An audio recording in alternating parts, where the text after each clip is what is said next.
Welcome back to The Factor Uncensored. The curvaceous look that comes with the Brazilian butt lift has been widely popular in the past decade, but Western society may be shifting back towards a familiar era when skinny is the standard. Some people online have pointed to Kim Kardashian as a signifier times are changing. Kardashian is in part famous for her thick curves and has denied ever receiving a BBL. However, she undoubtedly inspired many people to go under the knife in hopes of an hourglass look. In 2022, she dropped 16 pounds for the Met Gala. But Kim is not the only signifier skinny is in again. Influencers and other celebrities are also dropping the pounds. Have you seen Whoopi or Lizzo lately?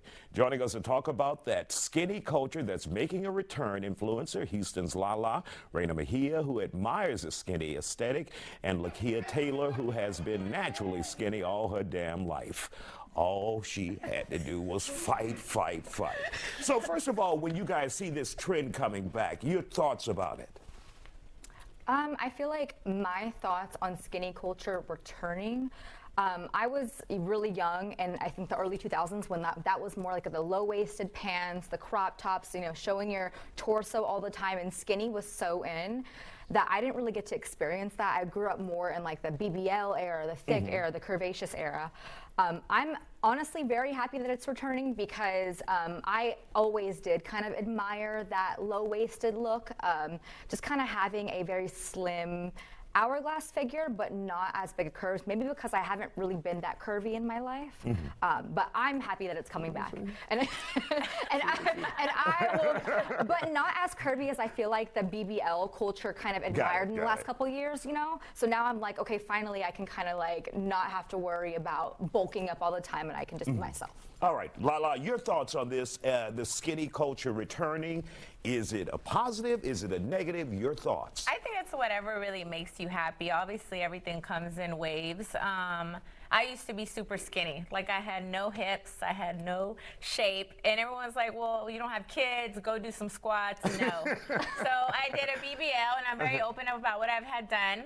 As you can see, before and after. Well, these are my before. I had no shape.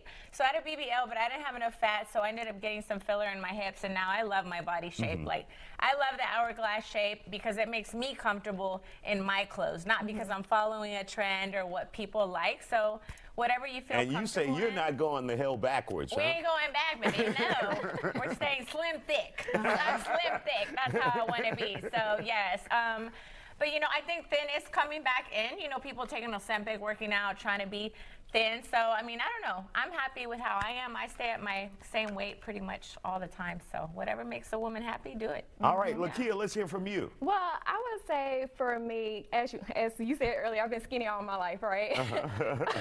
But like I've gone through a couple of challenges. So one of the first things was me being skinny. I've been called all types of names. No matter what era we was in, whether it's the skinny trend or BBL trend, I've been, people always made fun of me just because I was so small. And would that people making fun of you, saying you're too skinny, super skinny, would that be as painful as someone who was being called overweight or fat? To me, yes, in a way, but at the same time, it's still not exactly the same, only because skinny still has that popularity at the end of the day. Yeah. Now, I will say, as far as from my experience, like I'm a boutique owner, and with me, what I noticed was I used to model in my clothes all the time, but the responses that I got was horrifying. But at the time, like personally, I was offended by it. However, as a What business, were the responses for us who are wondering? Oh God! I would get stuff like, "Oh, this girl need to eat a cheeseburger," but different responses like that. I've been called all types of names. Of course, a name that used to go around with skinny people being called a stick and such. But I used to be a stick, so yeah. And so with me, of course, I was personally offended. However, as a business owner, I had to make a decision like, okay, I need to add some diversity because at the end of the day, there's real bodies. People have, women have had babies and such. Yeah. Women's weight changes up and down and such, and I needed to represent that. But in addition, for me, especially when people were getting thick, and that I was actually at some point influenced, like, I wanted to get thick too. And when me and one of my homegirls went, you know, we used to go to the gym, say we're going to gain weight, but it actually changed over time. You probably have a good metabolism too, like I do as well. It's hard for me to gain weight, but I'll drop weight like that. That's me. So, That's We'll take a break right here. Absolutely. We'll come back with this conversation. We'll continue this conversation after the break, plus a special edition of Big Back Activities is coming your way. You're watching the Isaiah Factor Uncensored. And welcome and thank you for joining us for the second half of The Factor. We're talking about the return of skinny culture in our society. Our guests are back, influencer Houston's Lala, Reina Mejia, who admires the skinny aesthetic, and Lakia Taylor, who works or who has naturally been skinny all her damn life. So, Lakia, let's begin. Let you pick up with your attempt to gain weight at one point in your life. right. So me and one of my homegirls in college, we wanted to add some hips to us, you know, to gain weight, and we decided to go to the gym. And that was our biggest focus. Now, as you can see, I'm skinny now, but I was even smaller than this at some point. And so, however, it got to the point where we was working out consistently, but then it was just more so like now I just started to fall in love with my body. And I think it's more so also because I started to play in more to health-wise, you know, paying more attention to my health as well too. So now, you know, I was able to build my self-esteem. I love my body. No matter what trend is going on, I truly love my body, and I appreciate myself for even taking out the time to even recognize that as well too. And when you saw yourself maturing into your body, did people treat you in kind, where they appreciated you now? Absolutely. You know, there's still people. And was it just young people being young people? Oh, no. Back then. It was young people and older people Okay, got it. that would make comments as well. Now, especially in the boutique where it was definitely much older people that would respond to it. But now, since I have the confidence now, and you know, people can read people's energy. Now, since I have the confidence now, I don't really get that many responses. Now, to this day, you know, every now and then, if somebody wants to describe me, they'll say, "Oh, where's the skinny girl with the big hair?" You know. But other than that, I don't really get as much response, and I think it's just mainly because of the confidence that I have in myself now. I agree. Yeah. Raina? Do we feel like skinny culture is kind of the same thing as fit culture? So people going to the gym, toning up and everything, do we consider that skinny? Or is that more of like slimming down, you know, being fit, having a certain type of body shape? What do we think about that?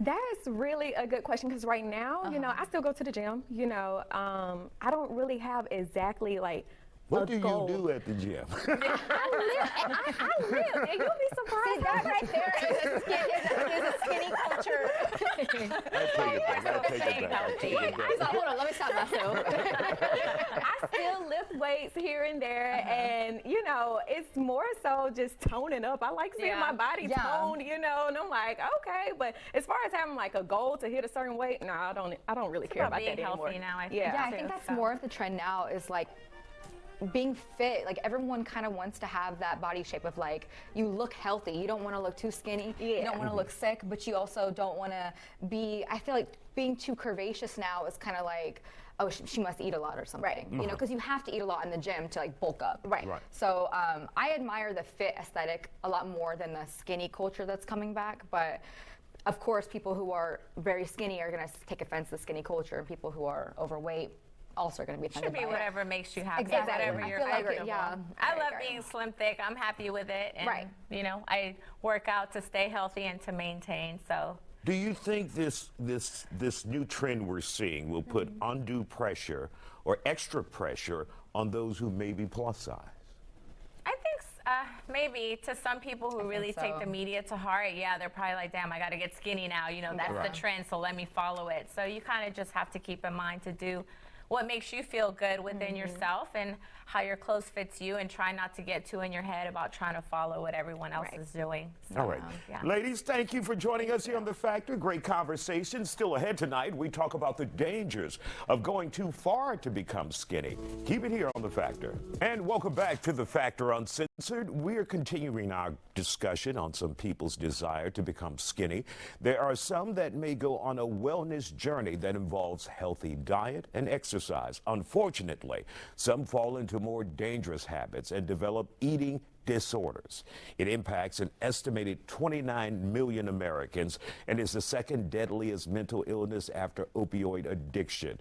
And while they can affect people of all ages, 95% of cases are among young adults, young people. The most common age is between 12 and 25. Joining us to talk about it, Dr. Angela Jones, and owner of Lush RX, Crystal Roney Smith, who is also a nurse practitioner. Glad to have you both here. When we hear people talking about the skinny culture, obviously there are some plus size people out there, and they may try to get involved, or those who may be thin already, it may not be enough.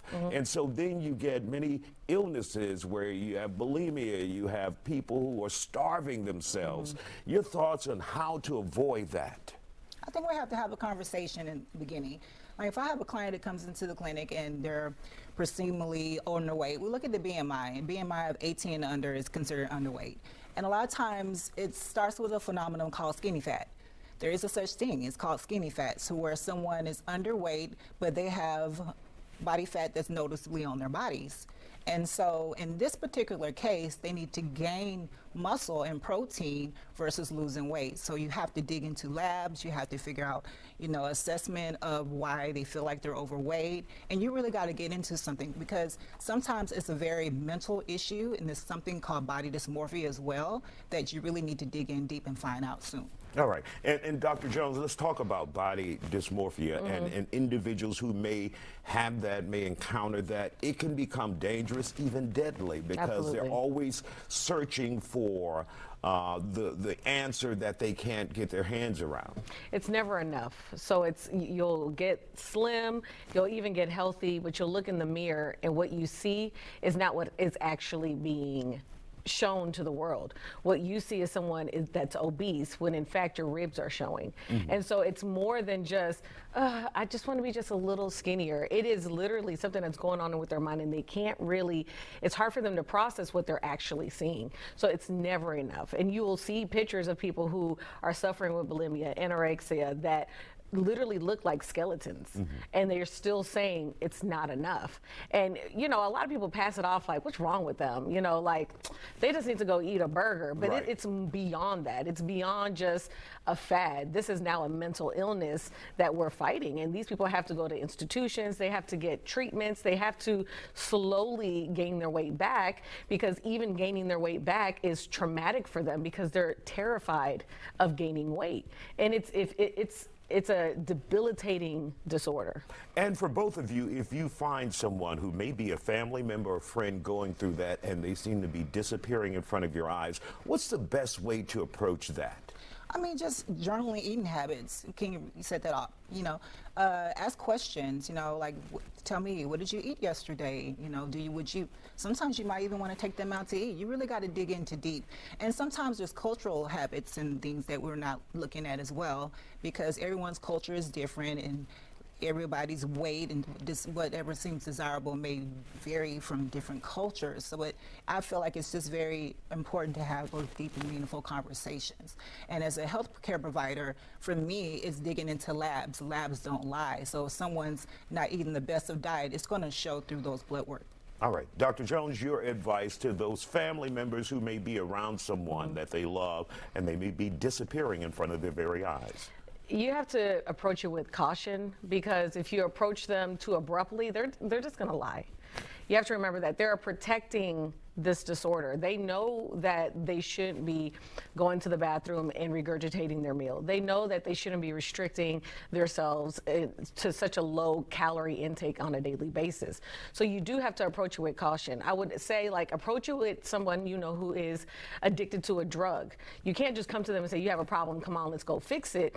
It takes time. It takes convincing. It's more than just stop eating that or start eating that. It is a mental health disorder. So you need more than just you. You may need to already have, a therapist lined up, talking to them over and over and over again. They hide it very, very well. So by the time you actually know that someone has an eating disorder, they've probably been in it for months, a year, years, in fact. So you have to realize, this is their life on a daily basis, and you can't just come in and say, hey, what's wrong with you? Come on, let's go.